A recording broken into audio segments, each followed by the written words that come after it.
नमस्कार मित्रांनो, मुलांनी आईला 20 लाखात विकलं या कथेच्या पहिल्या भागात आपण पाहिलं की एका चुकीच्या निर्णयाने दोन जीवाभावाच्या मित्रांचे हसते खेळते संसार कसे उद्ध्वस्त झाले. पण खरी कहाणी तर आता सुरू होते. तब्बल 20 वर्ष आपल्या काळजावर दगड ठेवून पोटच्या मुलांपासून एक भयंकर सत्य लपवणारी ती माऊली, आणि ज्या मुलांसाठी तिने रक्ताचं पाणी केलं त्याच मुलांनी तिच्यासोबत केलेला छळ. अखेर त्या 20 लाखांच्या कातडी बॅगचं रहस्य काय होतं? राहुलला त्याच्या बाबांचं सत्य कसं समजलं आणि त्या पोटच्या पापी मुलांचं पुढे काय झालं? काळजाला भिडणारा आणि डोळ्यात पाणी आणणारा हा शेवटचा भाग अजिबात मिस करू नका. व्हिडिओ शेवटपर्यंत नक्की पहा. विजयरावांचा तो शेवटचा श्वास, आणि जणू पूर्ण जग तिथेच थांबलं. संजयच्या हातातील तो दगड खाली गळून पडला. आपण रागाच्या भरात काय करून बसलोय याची जाणीव होताच संजय भीतीनं 2 पाऊल मागे सरकला. त्याचे हात पाय थरथर कापत होते. तो धावत विजयरावांच्या जवळ गेला आणि त्यांना हलवून उठवण्याचा प्रयत्न करू लागला. संजय रडत रडत म्हणत होता, भाऊ उठ ना, भाऊ माझ्याकडून खूप मोठी चूक झाली रे, उठ. पण आता उशीर झाला होता. राहुल, तुझ्या वडिलांचा जीव गेला होता. त्या सुनसान रस्त्यावर फक्त सोसाट्याचा वारा वाहत होता आणि संजयच्या रडण्याचा आवाज गुंजत होता. काय करावं संजयला काही सुचत नव्हतं.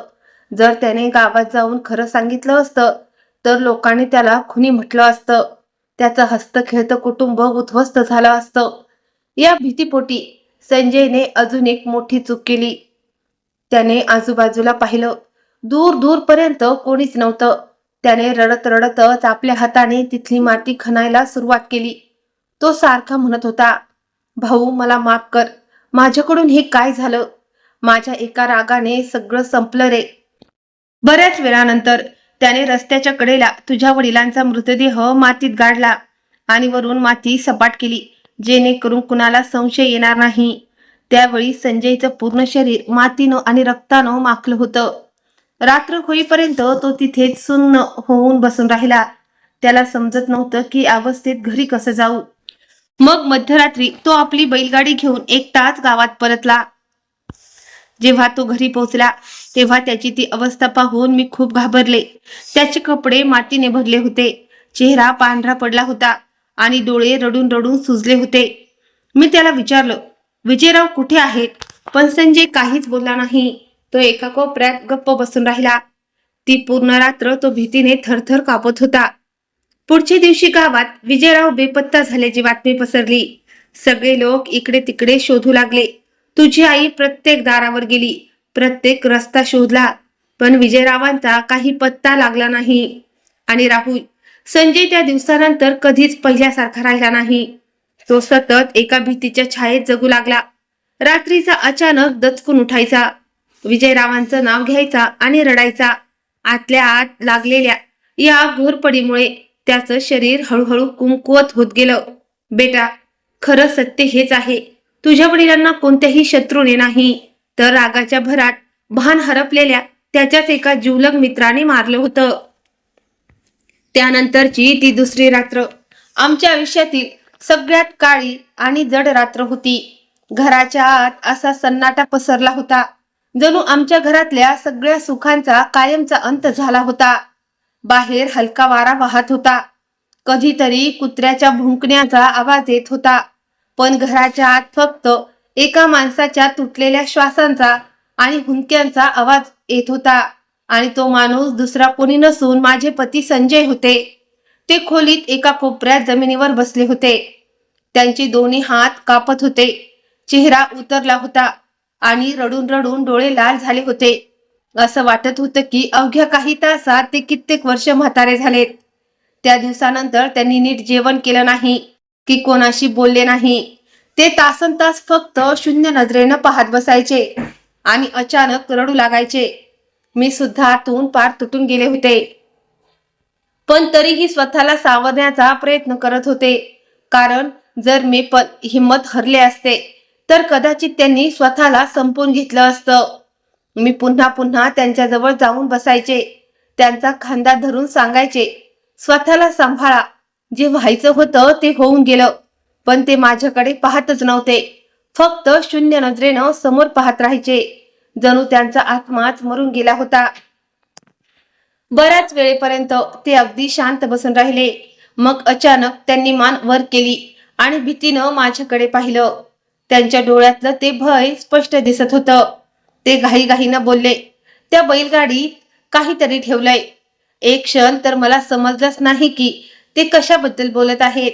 मग मला आठवलं, जेव्हा ते घरातून निघाले होते तेव्हा त्यांच्या हातात एक जुनी कातडी बॅग होती.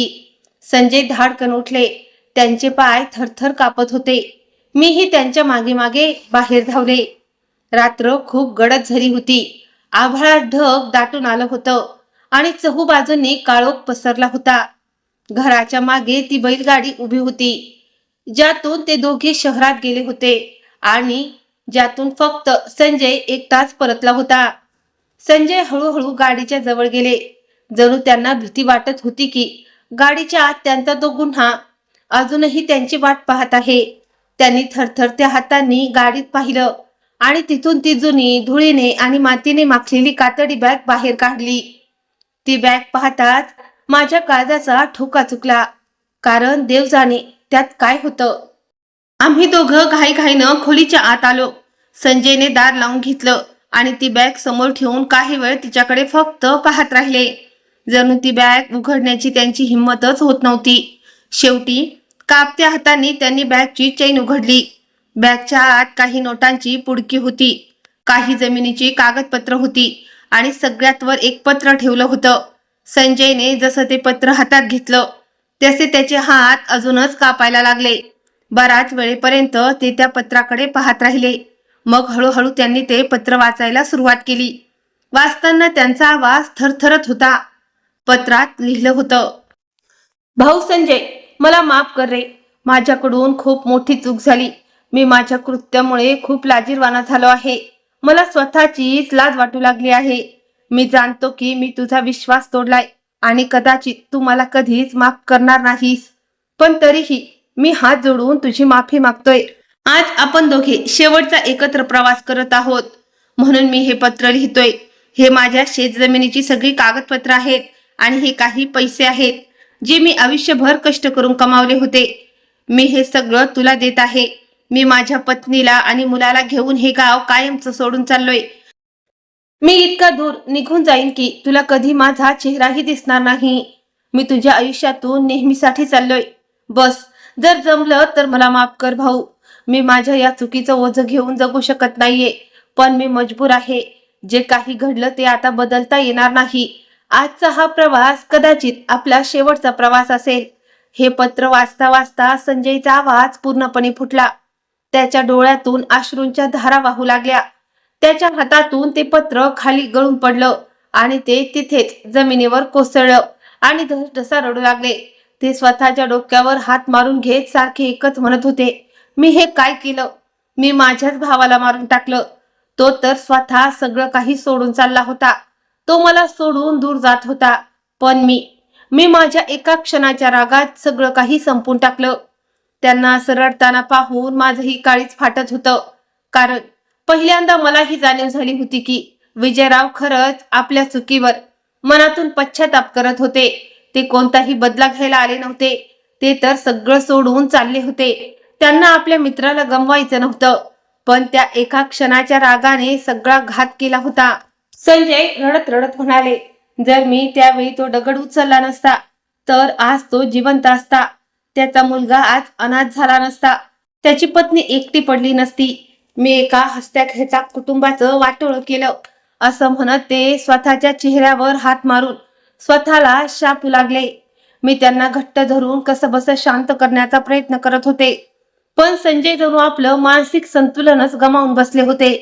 कधी ते भिंतीवर आपलं डोकं आपटून घ्यायचे, तर कधी जमिनीवर लोळत विजयरावांचे नाव घेऊन ओरडायचे, भाऊ मला माफ कर रे. माझ्याकडून खूप मोठं पाप झालंय. त्या रात्री आमच्या दोघांच्या डोळ्याचा एक क्षणही डोळा लागला नाही. संजय ते पत्र पुन्हा पुन्हा वाचायचे आणि प्रत्येक वेळी आधीपेक्षा जास्त कोलमडून पडायचे.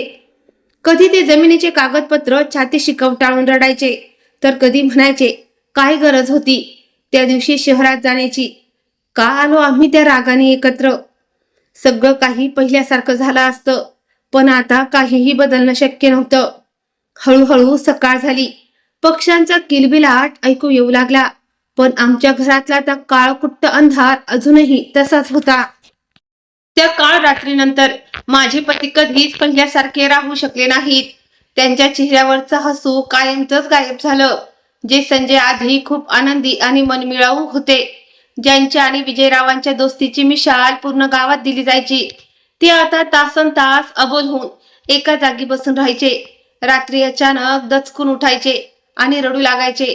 त्यांना प्रत्येक क्षणाला एकच भीती छळत होती की कधीतरी हे सत्य जगासमोर येईल. ते सतत घाबरलेले असायचे. अगदी घराच्या दारावर कोणी जरी जोरात थाप मारली तरी त्यांच्या अंगाचा थरकाप सुटायचा.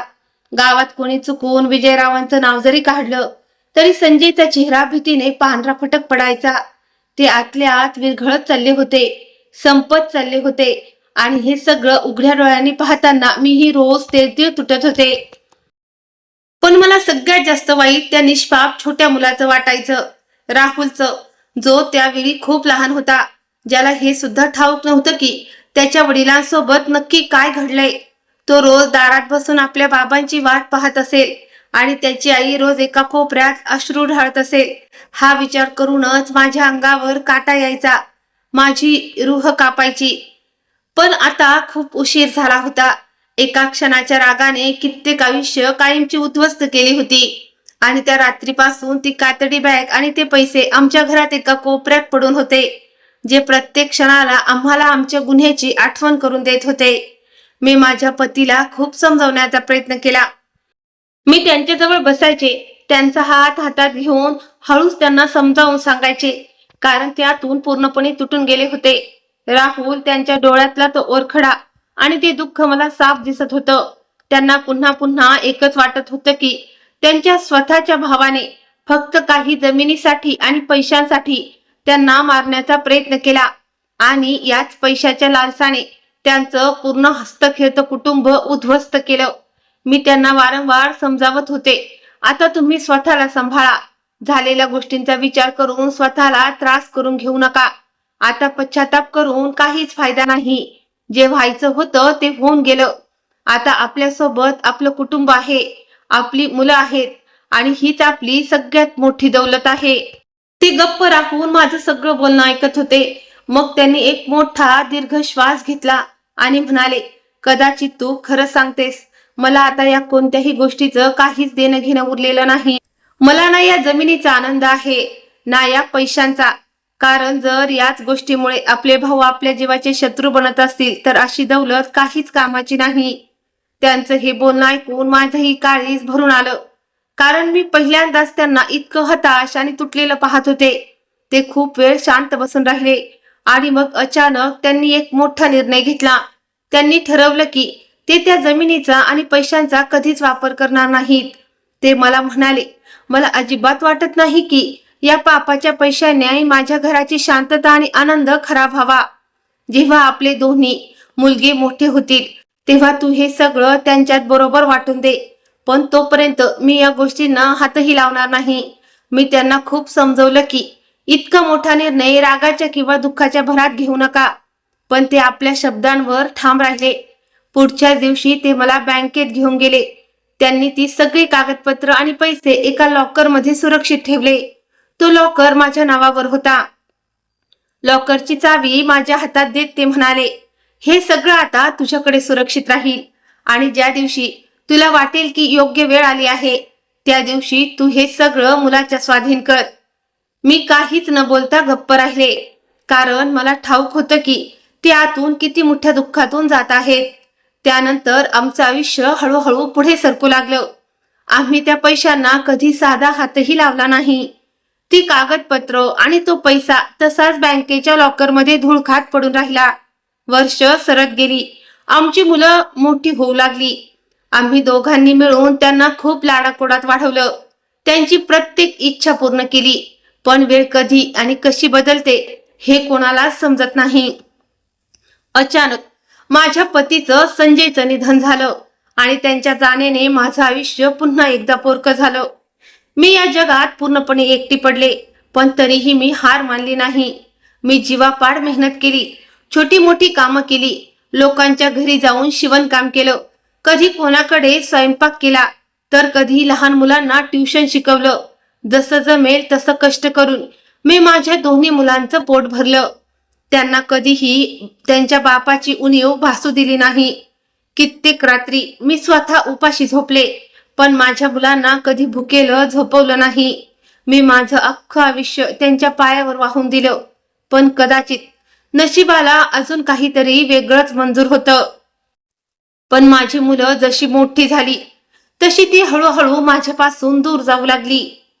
ज्या मुलांना मी पोटच्या गोळ्यासारखं छातीशी लावून वाढवलं, तीच मुलं आज मला स्वतःवर ओझं समजू लागली होती. आधी तर त्यांच्या बोलण्यातला आदर गेला, आणि मग अचानक त्यांचं वागणंच बदललं. त्यांना माझं प्रत्येक काम चुकीचं वाटू लागलं. मी काही बोलले तर त्यांना राग यायचा, आणि मी गप्प राहिले तरी त्यांना त्रास व्हायचा. पण मला सगळ्यात जास्त दुःख तेव्हा व्हायचं जेव्हा ती दोघं मला एक वेळचं अन्न देतानाही 10 वेळा विचार करायची. त्यांच्या बायका तर माझा तिरस्कारच करायच्या.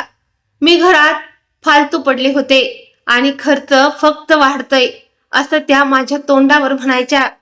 कित्येकदा त्या माझ्या समोरच बोलायच्या, काय माहित ही म्हातारी लोक दुसऱ्यावर ओझं बनवून कधीपर्यंत जगणार आहे.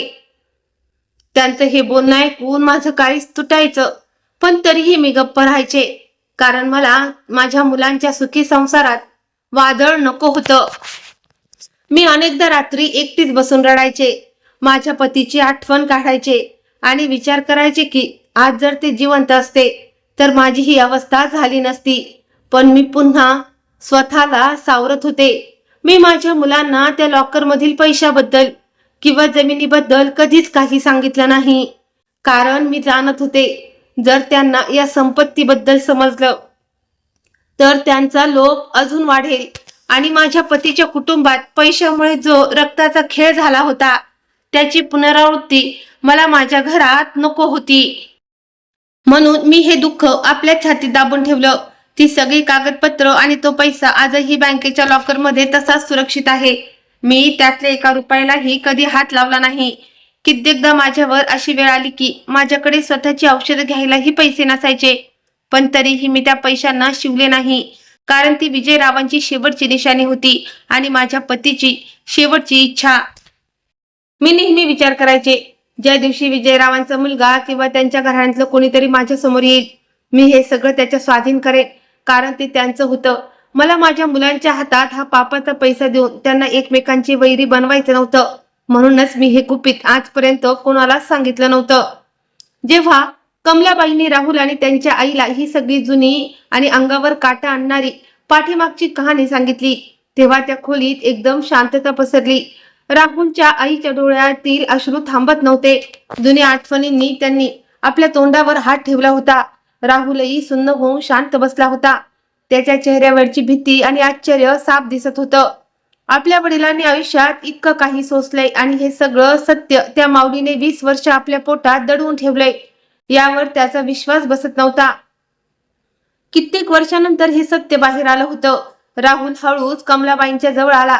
त्याने खूप प्रेमाने त्यांचा थरथरणारा हात आपल्या हातात घेतला आणि म्हणाला, आई, जर तुम्हाला हे सगळं आधीपासून माहित होतं तर तुम्ही मला आधी का नाही सांगितलं? मी जेव्हा जेव्हा माझ्या बाबांबद्दल विचारत होतो तेव्हाही तुम्ही गप्प का राहिलात?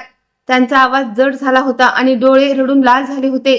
कमलाबाईनं काही काळ त्याच्याकडे पाहिलं आणि अत्यंत मायेने म्हणाल्या, बेटा, मी तुला काहीच का सांगितलं नाही, कारण मला नव्हतं वाटत की तुझ्या वडिलांचं हे कृत्य ऐकून तू समाजात मान खाली घालावी किंवा लाज वाटावी.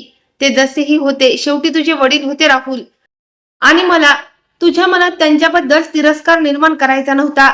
मी नेहमी हाच विचार केला की जेव्हा योग्य वेळ येईल तेव्हा मी स्वतः तुला सगळं खरं सांगेन.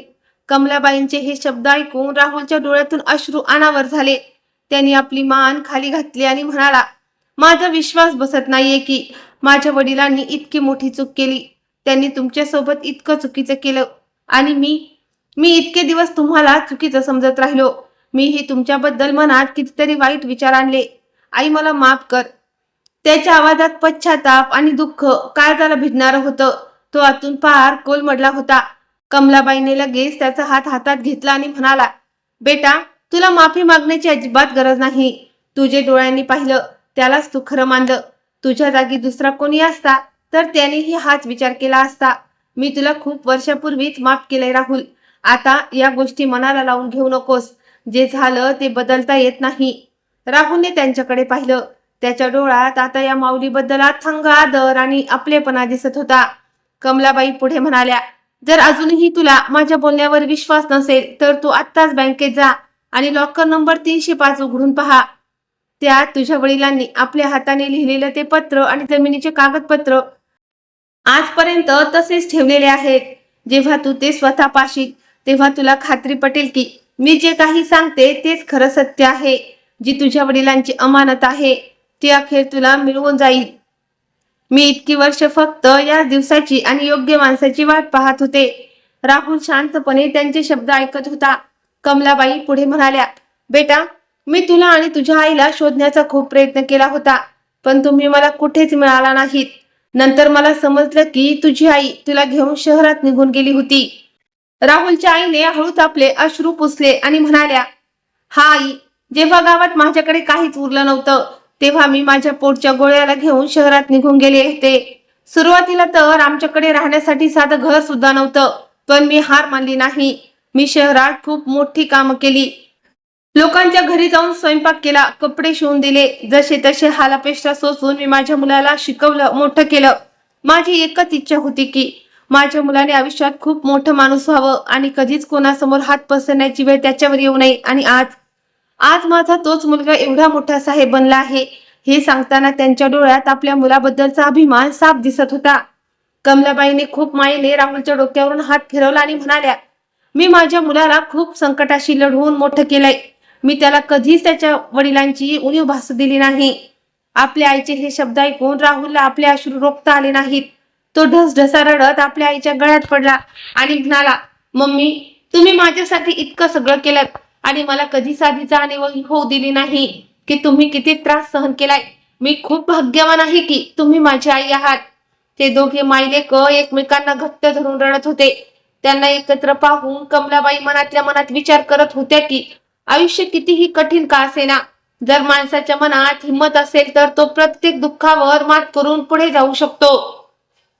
काही वेळाने राहुलने कमलाबाईंकडे पाहिलं आणि तो अत्यंत आदराने म्हणाला, आई, आता तुम्ही अजिबात एकट्या नाही आहात. आता आम्ही तुमचं कुटुंब आहोत. जे काही माझ्या वडिलांचं होतं त्यावर तुमचाही तितकाच अधिकार आहे आणि आता मी तुम्हाला कधीच कोणत्याही गोष्टीची कमतरता भासू देणार नाही. त्याचे हे शब्द ऐकून कमलाबाईंच्या जीवात जीव आला. त्यांच्या मनाला खूप मोठं सुख मिळालं, कारण इतक्या वर्षानंतर पहिल्यांदाच त्यांना असं वाटत होतं की आता कुठे त्यांच्या पतीच्या आत्म्याला शांती मिळेल आणि ती अमानत योग्य हातात पोहोचेल. राहुलची आई कमलाबाई कडे पाहत होती.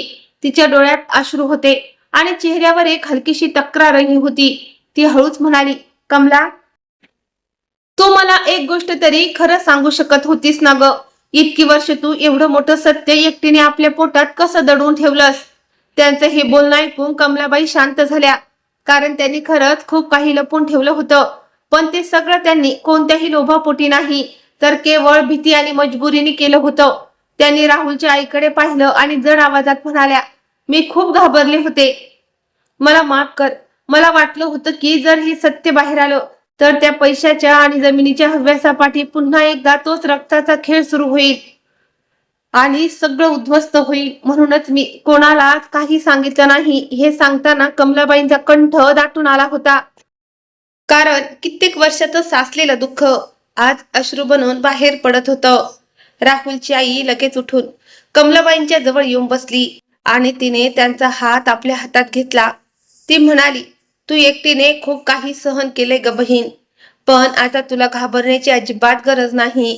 आता आम्ही तुझ्या पाठीशी खंबीरपणे उभे आहोत. तिचं हे बोलणं ऐकून कमलाबाईंच्या डोळ्यातून आनंदाश्रू वाहू लागले. इतक्या वर्षानंतर पहिल्यांदाच त्यांना असं वाटत होतं की कोणीतरी त्यांना खऱ्या अर्थाने आपलं मानत आहे. त्यानंतर कमलाबाईंनी राहुलकडे पाहिलं आणि म्हणाल्या, बेटा राहुल, आता तू आत्ताच्या आत्ता बँकेत जा आणि तो लॉकर उघड. लॉकर नंबर 305 मध्ये तुझ्या वडिलांची ती अमानत ठेवली आहे. जेव्हा तू ती स्वतः पाहशील तेव्हा तुला माझ्या प्रत्येक शब्दावर विश्वास बसेल. राहुल काहीच न बोलता शांतपणे उठला. त्याच्या चेहऱ्यावरची अस्वस्थता स्पष्ट दिसत होती. त्याच्या मनात अनेक प्रश्नांचं वादळ निर्माण झालं होतं. तो लगेच बँकेच्या दिशेने निघाला. तो जाईपर्यंत कमलाबाई तिथेच बसून देवाकडे प्रार्थना करत होत्या की हे देवा, आता तरी सगळं नीट होऊ दे. बराच वेळानंतर राहुल परत आला. त्याच्या हातात ती जुनी कातडी बॅग होती आणि त्याच्या चेहऱ्याचा रंग पार बदलून गेला होता. त्याचे डोळे रडून रडून लाल झाले होते. जणू तो रस्त्याने येताना ढसढसा रडतच आला होता. तो हळूहळू कमलाबाईंच्या जवळ आला आणि त्याच्या समोर जमिनीवर बसला. त्याने ती बॅग उघडली. त्या बॅग मध्ये ती 20 वर्षापूर्वीची कागदपत्र होती. विजयरावांनी आपल्या हाताने लिहिलेलं ते पत्र होतं आणि ते पैसेही तसेच होते. राहुलने थरथरच्या हाताने ते पत्र उघडलं आणि वाचायला सुरुवात केली. जसा जसा तो ते पत्र वाचत होता तसे त्याचे अश्रू थांबत नव्हते. आता त्याला कमलाबाईंच्या प्रत्येक शब्दावर विश्वास बसला होता. त्या पत्रात त्याच्या वडिलांनी सगळं काही स्पष्ट लिहिलं होतं. कसं आपल्याच भावांच्या भीतीपोटी त्यांनी ती जमीन आणि पैसे लपवून ठेवले होते आणि कसं त्यांना वाटत होतं की योग्य वेळ येताच हे सगळं राहुल पर्यंत पोहोचावं. पत्र वाचून झाल्यावर राहुलने ते आपल्या छातीशी घट्ट धरून ठेवलं आणि तो कमलाबाईंच्या पायाशी जाऊन बसला. तो रडत म्हणाला, आई मला माफ करा. मी तुम्हाला किती चुकीचं समजलो. मी कधी स्वप्नातही विचार केला नव्हता की इतकी वर्ष तुम्ही आमच्यासाठी ही अमानत अशी जपून ठेवली असेल. आणि इकडे तुमच्या स्वतःच्या मुलाने तुमच्यासोबत इतकं वाईट वागावं. त्यांचं हे बोलणं ऐकून माझं काळीज भरून आलं. मी लगेच त्याला उठवलं आणि म्हणाले, बेटा, आता या गोष्टी विसरून जा. जे व्हायचं होतं ते होऊन गेलं. पण राहुलचा राग शांत होत नव्हता. तो संतापून म्हणाला, आई, तुमच्या मुलांनी तुमच्यासोबत खूप चुकीचं केलंय. तुम्हाला एकाकी पाडलं, तुमचा अपमान केला आणि तुमच्याशी असा व्यवहार केला जणू काही तुम्ही परकी आहात. मी त्यांना या गोष्टीची शिक्षा नक्कीच देणार. मी लगेच त्याला थांबवलं आणि म्हणाले, नाही बेटा, असं करू नको. ते कसेही असले तरी माझी मुलं आहेत, माझं रक्त आहे. आई होऊन मी त्यांना तुरुंगात जाताना नाही पाहू शकत. माझा आवाज भरून आला होता, कारण एका आईचं हृदय शेवटी आईचंच असतं, मग तिची मुलं किती का चुकीची वागेनात. राहुलने माझ्याकडे अत्यंत दुःखाने पाहिलं आणि तो म्हणाला, आपण अजूनही त्यांच्याबद्दल विचार का करत आहोत? आणि ते लोक आपल्याबद्दल काय काय विचार करत आहेत? ते आपल्याला जंगलात सोडून देण्याच्या गोष्टी करत होते. ते लोक माणूस म्हणून घेण्याच्या लायकीचे सुद्धा नाहीत. त्यांना शिक्षा मिळालीच पाहिजे. मी बोलू शकले असते. त्याआधीच राहुलने पोलिसांना फोन लावला. थोड्या वेळानंतर पोलीस आले आणि राहुलने मला सोबत घेऊन माझ्या मुलाचं घर गाठलं. जेव्हा आम्ही तिथे पोहोचलो तेव्हा माझे दोन्ही मुलगे आणि त्यांच्या बायका आम्हाला पाहून आश्चर्यचकित झाले. अचानक काय झालं होतं हेच त्यांना समजत नव्हतं. राहुल अत्यंत रागाने त्यांच्या समोर जाऊन उभा राहिला आणि म्हणाला, आता समजलं का आईची किंमत काय असते? तुम्ही लोकांनी आपल्याच आईला ओझं समजून घेतलं, जिने तुम्हाला जन्म दिला, लहानाचं मोठं केलं, तिलाच घरातून हाकलून दिलं. माझे मुलगे घाबरले. ते म्हणाले, राहुल भाऊ, तुम्ही हे काय करत आहात? राहुलने संतापाने म्हटलं, जे तुम्ही लोकांनी आपल्या आईसोबत केलंय त्याचा हिशोब घेत आहे. इन्स्पेक्टर साहेब, यांना अटक करा. जे लोक आपल्या आईसोबत असं करतात ते कोणासोबतही काहीही करू शकतात. पोलीस जेव्हा त्यांना पकडू लागले तेव्हा त्यांच्या बायका रडू लागल्या. पण राहुलचा राग अजिबात कमी होत नव्हता. मी हे सगळं पाहून आतून पार तुटून गेले होते, कारण ते कितीही चुकीचे असले तरी शेवटी माझीच मुलं होती. मी वारंवार राहुलला सांगत होते, बेटा, सोडून दे यांना, पण त्याने माझं एकही ऐकलं नाही. थोड्या वेळात पोलीस त्या दोघांनाही आपल्या सोबत घेऊन गेले आणि घरामध्ये एक भयानक शांतता पसरली. माझ्या मनात वेदनाही होती आणि कुठेतरी एक दिलासाही होता की कदाचित आता त्यांना आपल्या चुकीची जाणीव होईल. परत येत असताना राहुलने हळूच मला म्हटलं, आजपासून तुम्ही माझी आई आहात. आपण आमच्या घरात राहणार. आता आपल्याला कोणत्याही गोष्टीची काळजी करण्याची गरज नाही. हे ऐकताच माझ्या डोळ्यातून अश्रू वाहू लागले, कारण आयुष्यात पहिल्यांदाच कोणीतरी मला अशा प्रकारे स्वीकारलं होतं, कोणत्याही स्वार्थाशिवाय, कोणत्याही लोभाशिवाय.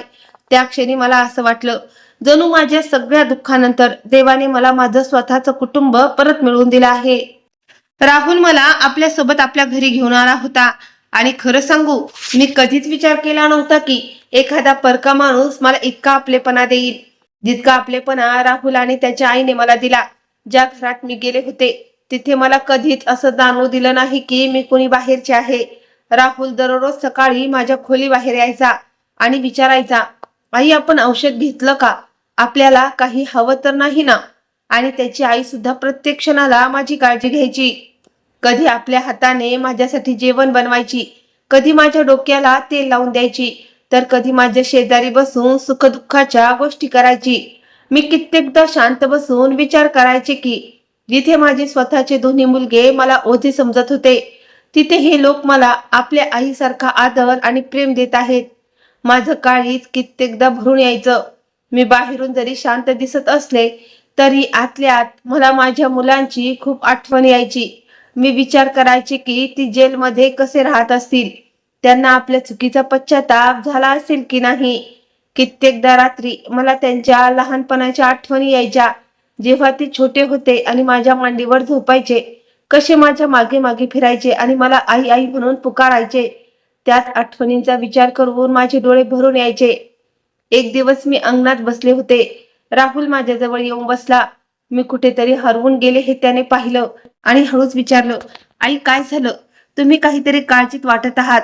आधी तर मी काहीच बोलले नाही, पण नंतर माझं काळीज भरून आलं आणि मी त्याला म्हणाले, बेटा खूप दिवस झाले, तू जाऊन माझ्या मुलांना सोडून घेऊन ये. माझं बोलणं ऐकून राहुल काही क्षणासाठी शांत झाला. मग त्याने माझ्याकडे आश्चर्याने पाहिलं आणि म्हणाला, खरंच आई, तुमचं हृदय किती मोठं आहे. तुम्ही अजूनही तुमच्या त्या मुलांबद्दल विचार करत आहात, ज्यांनी तुमच्यासोबत इतकं वाईट केलं. मी चेहऱ्यावर एक हलकीशी सुटलेली मुस्कान आणून म्हणाले, हो बेटा, ते कसेही असले तरी शेवटी माझं रक्त आहे. आई आपल्या मुलांवर कधीपर्यंत नाराज राहू शकते. मला फक्त एवढंच समाधान हवंय की ते दोघे सुखरूप असावेत. माझं बोलणं ऐकून राहुल खूप भावुक झाला. त्याने माझा हात हातात घेतला आणि म्हणाला, आई कदाचित या जगात आईसारखं हृदय कोणाचंच नसतं. ठीक आहे, जर याच गोष्टीमुळे तुम्हाला आनंद मिळणार असेल तर मी आत्ताच जाऊन त्यांना सोडवून आणतो. त्याच्या या बोलण्याने माझ्या मनाला खूप मोठं सुख मिळालं. त्याच दिवशी राहुल पोलीस स्टेशनला गेला आणि सगळी कायदेशीर प्रक्रिया पूर्ण करून माझ्या दोन्ही मुलांना जेलमधून सोडून घेऊन आला. जेव्हा ते दोघे घराच्या आत आले तेव्हा त्यांचे चेहरे पूर्णपणे खाली झुकले होते. त्यांच्या डोळ्यात लाज आणि पश्चाताप साफ दिसत होता. त्यांनी जसं मला पाहिलं तसे ते दोघे धावत आले आणि माझ्या पाया पडले आणि ढसढसा रडू लागले. ते वारंवार म्हणत होते, आई आम्हाला माफ कर, आमच्याकडून खूप मोठी चूक झाली. आम्हाला तुझ्यासोबत असं वागायला नव्हतं पाहिजे. आम्ही तुझी किंमत समजू शकलो नाही. आम्हाला वाटलं होतं की आम्ही बरोबर आहोत, पण आम्ही पूर्णपणे चुकीचे होतो. त्यांचा तो आवाज ऐकून माझं काळीज तुटलं, कारण मी पहिल्यांदाच माझ्या मुलांना इतकं हताश होऊन कोलमडलेलं पाहत होते. ते दोघे रडत रडत सांगत होते, आई आम्ही आमच्या बायकांच्या सांगण्यावरून वाहवत गेलो होतो. आम्ही काय करतोय हे आम्हाला समजत नव्हतं. आम्ही तुला खूप दुःख दिलंय. आम्हाला माफ कर आई. आता यापुढे असं कधीच होणार नाही. मी शांतपणे त्यांचं बोलणं ऐकत होते आणि माझ्याही डोळ्यातून अश्रू वाहत होते. तेवढ्यात त्यांच्या बायकाही पुढे आल्या. त्यांच्याही चेहऱ्यावर लाज साफ दिसत होती. त्यांनी माझ्या समोर हात जोडले आणि रडत म्हणाल्या, आई आम्हाला माफ करा. आमच्याकडून खूप मोठी चूक झाली. आम्ही तुम्हाला कधी समजूनच घेतलं नाही. आम्ही फक्त छोट्या छोट्या गोष्टींमध्ये गुंतून राहिलो आणि तुमचं मन दुखावत राहिलो. पण आता आम्हाला आमच्या चुकीची जाणीव झाली आहे. त्यांचं बोलणं ऐकून माझ्या मनात असलेला सगळा राग जणू नाहीसा झाला. मी विचार केला की जर आज मी त्यांना माफ केलं नाही तर कदाचित हे कुटुंब पुन्हा कधीच एकत्र येऊ शकणार नाही. मी हळूच उठले आणि माझ्या दोन्ही मुलांना उचलून गळ्याशी लावलं. ते दोघे एखाद्या लहान मुलासारखे माझ्या छातीशी पोटाशी येऊन रडू लागले. मलाही स्वतःला आवरता आलं नाही आणि मीही खूप रडले.